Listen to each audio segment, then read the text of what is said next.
গরিব বাড়ি থেকে, দরিদ্র বাড়ি থেকে, চাষি বাড়ি থেকে ছেলেমেয়েরা এসে পড়াশোনা করে। সেই শিক্ষা ব্যবস্থার উপরে যারা নির্ভরশীল, সেই হতদরিদ্র মানুষজন, সেই সব মানুষজনকে আমরা শিক্ষাদান করি। গত লাস্ট 7 বছর ধরে আমরা করে আসছি। কিন্তু রাজ্য সরকার তার চুরির জন্যে, দুর্নীতির জন্যে, লোভের জন্যে আজকে আমাদের পুরো প্যানেলটা ক্যান্সেল হয়েছে। গত 1 বছর ধরে আমরা রাস্তার আন্দোলনে রয়েছি। বিভিন্ন সময় বিভিন্ন ধরনের আন্দোলন আমরা সংগঠিত করেছি। কখনো এসএসসি অভিযান করেছি, কখনো বিকাশ ভবন, কখনো কালীঘাট, কখনো নবান্নের উদ্দেশ্যে। এখানে কোনো রাগ থাকের নয়। যখন এই রাজ্য সরকারের বা শাসক দলের বিভিন্ন নেতারা এই পুলিশ প্রশাসনের কি বলবো, আর আমি বলতে আমার কুণ্ঠাবোধ হচ্ছে, অশ্লীল ভাষা প্রয়োগ করে তাদের একদম আমরা ব্যবহার করতে পারছি না সেগুলো, তখন তো আপনাদের এই বিদ্বর্প কোথায় যায়? আপনাদের যত সাহসিকতা, যত বিদ্বর্প কি এই নিরীহ শিক্ষকদের উপরে, যারা এক বুক যন্ত্রণা নিয়ে সারা গত 1 বছর ধরে ঘুরে বেড়াচ্ছে, তাদের কোনো অপরাধ না থাকা সত্ত্বেও যে আমার চাকরিটা কেন গেল? আমরা তো এই প্রশ্ন রাজ্য সরকারের কাছেও করি, এই প্রশ্ন আমরা বিচার ব্যবস্থার কাছেও করি যে আপনি কেন আমাদেরকে টেন্টেড বলতে পারলেন না, কেন আমাদেরকে আনটেন্টেড বলতে পারলেন না, কেন আমাদেরকে দাগিয়ে দিয়ে গেলেন not specifically found to be tainted. বলুন আপনার ক্ষমতা থাকে যে আমরা কোনো দুর্নীতিতে অংশগ্রহণ করেছি, কেন আপনি এরকম একটা ধোঁয়াশা মতো রেখে জাজমেন্ট দিলেন? প্রশ্ন বিচার ব্যবস্থার নিয়ে উঠবে। এই যন্ত্রণার যতদিন না নিরসন হবে, যতদিন না আমাদের সন্তানসমূহ কচিকাচা ওই বাচ্চাদের কাছে বিদ্যালয়ে ফিরে যেতে পারছি, ক্লাসরুমে গিয়ে চক ডাস্টটা ধরতে পারছি, এই লড়াই কিন্তু আমরা জারি রাখবো। এটা শুধু এখন আর নিজেদের জীবিকার লড়াই নয়, এটা বাংলার শিক্ষা বাঁচানোর লড়াই পরিণত হয়েছে। আমরা সরকারের একটা দেখছি যে 10 বছর আগে পরীক্ষা দিয়েছি, আজকে বলছে পরীক্ষা দাও। বিচার ব্যবস্থা বলছে পরীক্ষা দাও, কিন্তু তাদেরকে যদি প্রশ্ন করা হয় যে আপনারা পরীক্ষা দিয়ে পাস করতে পারবেন না, রাজ্য সরকারের এই উদ্যোগ তখন কোথায় যায়? অন্যান্য বিষয়ে উদ্যোগ কোথায় যায়?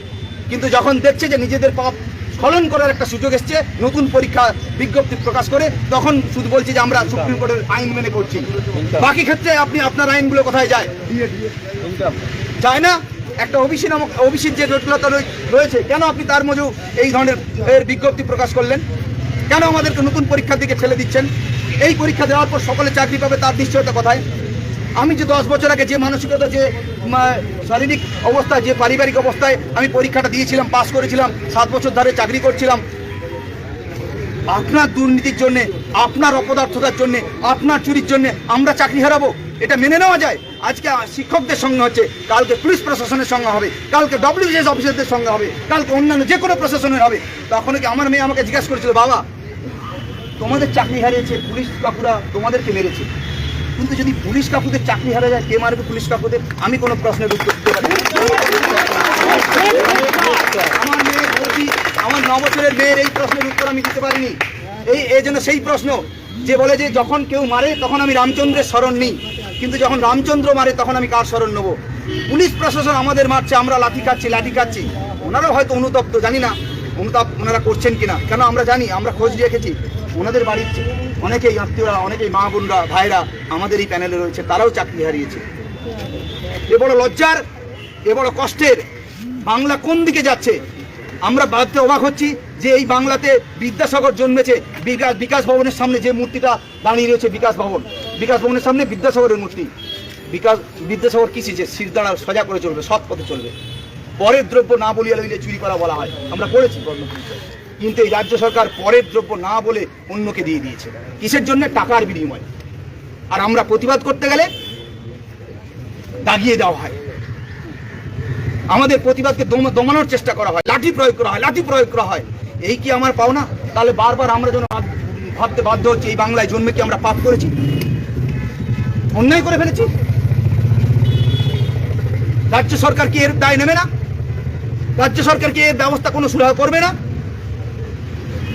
অন্যান্য বিষয়ে তাদের যতটা উদ্যোগ থাকে, কেন আমাদের ক্ষেত্রে তত উদ্যোগ নেই? কেন সবসময় বারবার চাল কাগজ মিশিয়ে দেওয়ার ব্যবস্থা করা হয়? কেন ওনারা পরিচ্ছন্ন লিস্ট দিয়ে সেই হাইকোর্টে আমাদেরকে আটকে দিলেন না যে এই আমার অযোগ্য, এই আমার যোগ্য? কেন করলেন না? এতদিন হয়ে গেল গড়িমসি করছেন।